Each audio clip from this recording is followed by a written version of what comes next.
Bienvenue sur Africa 24 dans cette nouvelle édition du Non-Stop Info. Voici les titres de l'actualité. Le prix Afrique, Caraïbes et Pacifique a été décerné au président de la Guinée équatoriale. L'organisation intergouvernementale a salué l'engagement du chef de l'État, Teodoro Obiang Nguema Basogo, pour la paix. La Confédération générale des entreprises ivoiriennes désire augmenter le nombre de femmes dans le tissu économique. En Côte d'Ivoire, les PME représenteraient 20% de la richesse nationale. Et puis au Tchad, le secteur de la musique est dans l'impasse. Les musiciens dénoncent les pirateries informatiques qui mettent en péril leurs œuvres.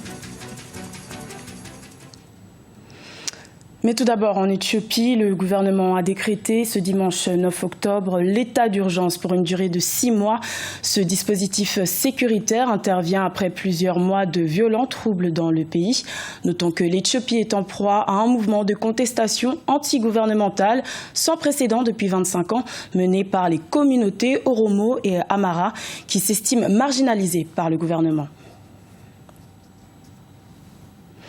Le président de la Guinée équatoriale, Teodoro Obiang Nguema Basogo, a reçu le prix ACP Afrique, Caraïbes et Pacifique le 8 octobre, une distinction pour primer notamment sa disponibilité au service de la recherche de la paix.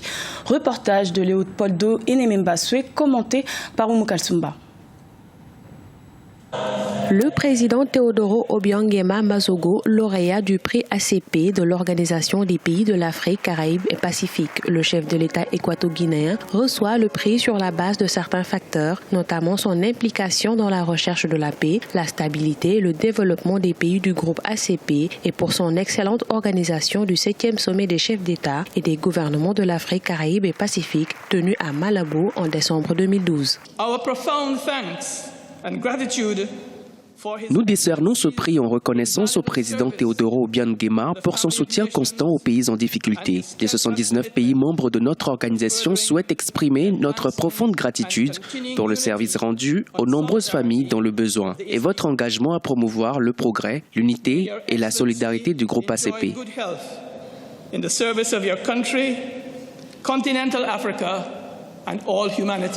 La création d'un fonds au sein de l'Organisation des Nations Unies pour l'alimentation pour aider les pays africains touchés par la désertification et les catastrophes naturelles, la création et le financement du prix UNESCO Guinée équatoriale pour la recherche en sciences de la vie sont quelques-unes des initiatives qui ont permis au président Obiang de recevoir le prix ACP.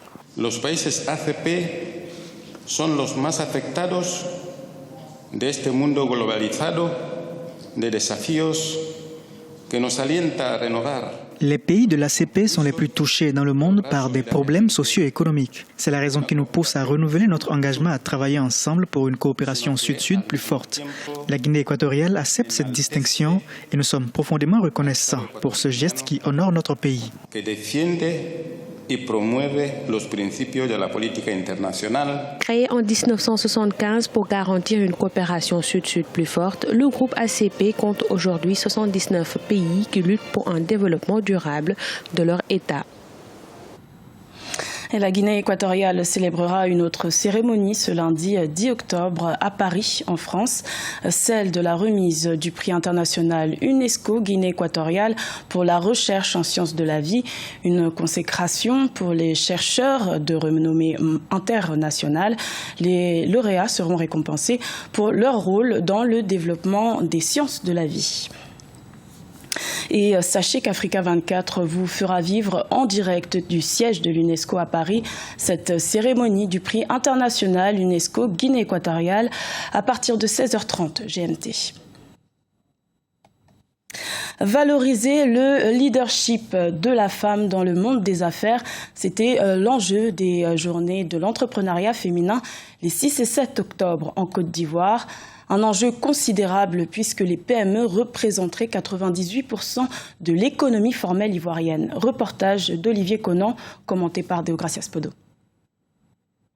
Montrer des modèles de réussite afin de booster le leadership de la femme entrepreneur et susciter des vocations, c'est l'ambition de la Commission développement de l'entrepreneuriat féminin de la CGEC, Confédération générale des entreprises de Côte d'Ivoire. La place des femmes dans l'économie n'est plus à démontrer. Cependant, les femmes leaders n'ont pas une visibilité à la hauteur de leurs actions. Les jeunes générations de femmes entrepreneurs doivent sortir leurs entreprises de l'informel. De janvier à juin 2013, sur 800 entreprises créées et recensées par le Centre de promotion des investissements en Côte d'Ivoire, seulement 133 l'ont été par des femmes. La nouvelle génération de femmes doit s'affirmer sans complexe et ne pas se focaliser sur les difficultés d'accès au financement. Nous axons beaucoup nos efforts sur la formation, sur l'information, sur le renforcement des capacités pour que ces femmes, effectivement, puissent assurer une capacité managériale au sein de leur entreprise respective. Qu'aujourd'hui, qu'on puisse voir comment il faut booster son entreprise avec le digital, étant donné que le monde aujourd'hui est fait de connexions et de réseautage.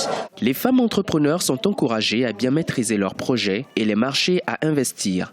Il n'y a pas de métier spécifique aux hommes ou aux femmes. Le tout, comme je le dis toujours, c'est de comprendre l'activité dans laquelle on se lance, de faire une bonne étude de faisabilité, de comprendre le fonctionnement de son activité, de se former, d'avoir une bonne gestion, de mettre des stratégies. Limiter les obstacles financiers, matériels et humains est impératif pour réussir.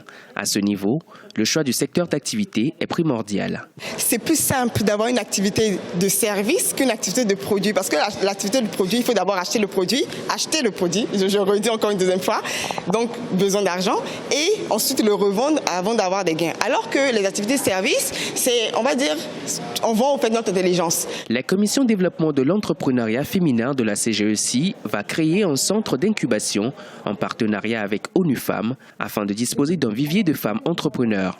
Elles seront encadrées par des mentors qui leur feront bénéficier de leur expérience managériale. Le secteur tunisien des hydrocarbures serait en difficulté d'après la ministre en charge de l'énergie. En Tunisie, la production d'or noir serait passée de 80 000 barils par jour en 2010 à 40 000 barils par jour en 2016. Cette situation serait l'une des conséquences de l'encadrement juridique complexe dans le secteur.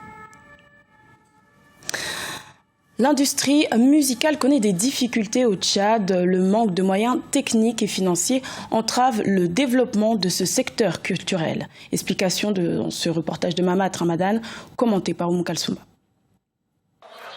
La musique tchadienne a du mal à s'exporter et s'imposer à l'international. Elle fait face à de multiples facteurs qui ne favorisent pas son épanouissement, notamment le manque de structures adéquates pour la promotion musicale. Une situation qui rend difficile le développement du secteur déjà affaibli. C'est pas du tout facile pour nous. Et déjà faire la production en Afrique, c'est pas chose aisée parce que on va retrouver des artistes qui se battent par eux-mêmes, qui sortent les produits, ils s'autoproduisent. C'est pas du tout facile. On n'a pas de grandes salles de spectacle parlant particulièrement du Tchad. On n'a pas un endroit dans lequel on peut s'exprimer normalement et puis créer. Il n'y a pas d'espace pour ça. Malgré l'apport des musiciens dans la vie sociopolitique, le manque d'une chaîne industrielle de production rend difficile la survie du secteur. La grande victime reste la musique traditionnelle qui peine à émerger du lot à cause de manque de soutien technique et financier. Mais les artistes tchadiens visent désormais l'international. Les managers, les maisons de production doivent vraiment s'asseoir et puis réfléchir comment faire grandir la musique tchadienne, comment élargir par le monde la musique tchadienne. Le ministère, notre ministère de la Culture aussi, doit vraiment mettre la main, essayer de voir quel genre de musique il faut promouvoir et quel genre de musique il faut faire avancer. Mais quand il y a un mélange, on ne comprend plus, ça ne peut pas grandir vraiment. Selon un récent rapport du ministère de la Jeunesse et de la Culture, 2 artistes musiciens sur 3 au Tchad se découragent à mi-chemin et un groupe musical sur 2 se disloque avant même la célébration de son premier anniversaire. Ce journal a été réalisé par l'ensemble de la rédaction. Merci de votre fidélité. Retrouvez dans quelques instants une nouvelle édition de l'information sur Africa 24.